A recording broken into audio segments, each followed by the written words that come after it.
compagnie donc, qui a démarré de zéro. Pourquoi cette compagnie a été créée? C'est important de savoir. On n'a pas été créé pour être une compagnie, en fait, on a été créé à l'origine pour être un vecteur du développement économique de Dubaï. Pourquoi? Parce que Dubaï n'avait pas de pétrole. Les réserves découvertes en 67 ont été très vite épuisées sur Dubaï. Et donc, le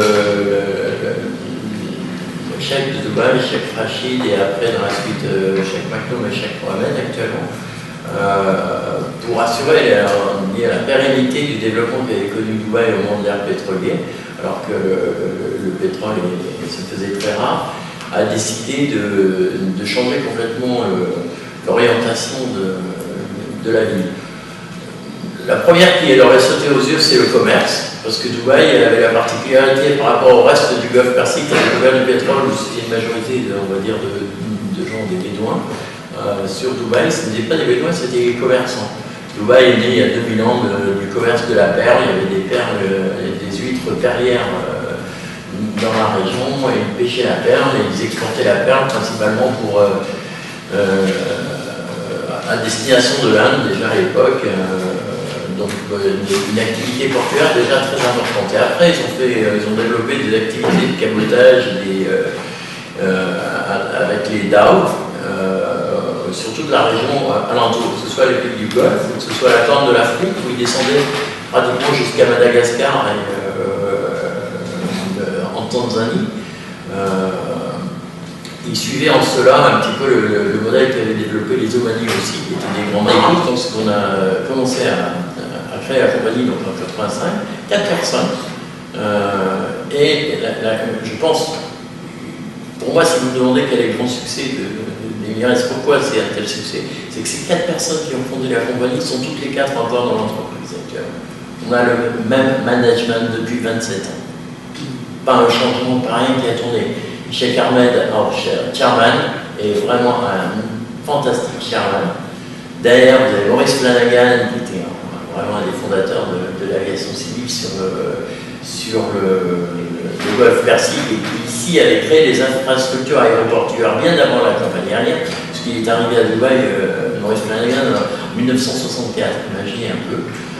Tim Clark, lui, qui était un des responsables de British Caledonian dans le Golfe Persique, et donc il connaissait bien, et Ram Menon, qui lui était déjà actif dans la région du Golfe bien avant la création des gains. Et ces 4 personnes sont toujours là, et ces 4 personnes managent toujours la compagnie. Le gouvernement de Dubaï, pour nous lancer au début, a donné 10 millions de dollars. Ces 10 millions de dollars ont été utilisés pour faire un leasing de 2 avions qu'on a mis en leasing à Pakistan Airlines.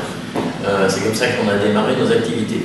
Et les premiers vols ont été opérés sur l'Inde et sur le Pakistan pour des raisons évidentes, puisque le marché du travail pour les Émirats, c'était beaucoup le sous-continent indien, donc le Pakistan, Inde, Sri Lanka et Bangladesh principalement.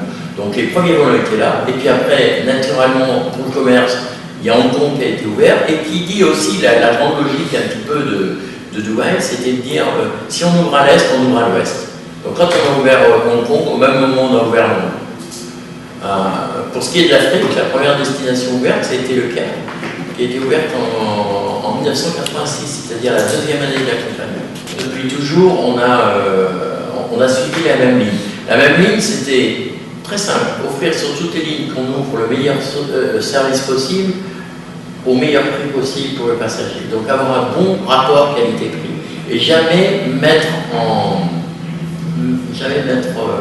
danger la qualité du produit pour faire des économies et gagner plus d'argent. Toujours garder, quelle que soit la situation, et on voit par exemple en période de crise comme en ce moment, vous avez beaucoup de compagnies aériennes qui réduisent leur qualité de service, font durer leurs avions plus longtemps. Nous, on continue à investir. Et la compagnie a été innovante en permanence. On a été la première compagnie à installer des téléphones sur tous les sièges, on a été la première compagnie à installer des écrans vidéo sur tous les sièges, dans toutes les classes.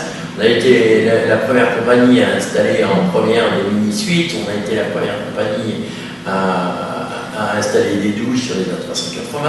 On a été la première compagnie à commander la 380, même si ce n'est pas nous qui l'avons reçu en premier pour des questions de moteur. On l'a reçu, c'est nous qui avons lancé la première commande et tout le monde a suivi derrière en commandant 22 avions en 2002. Donc, si vous voulez, la compagnie a toujours été en innovation.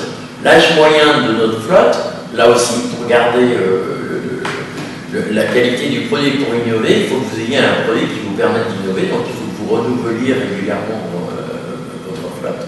Donc l'âge moyen des avions chez Emirates, c'est à peu près 60 mois. Alors que beaucoup de compagnies calculent en année, 60 mois, c'est 5 ans, l'âge moyen de la flotte, entre les nouveaux entrants et ceux qui sortent.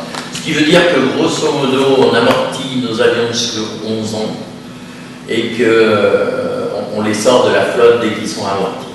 Parce que moi, je suis rentré dans la compagnie en 91.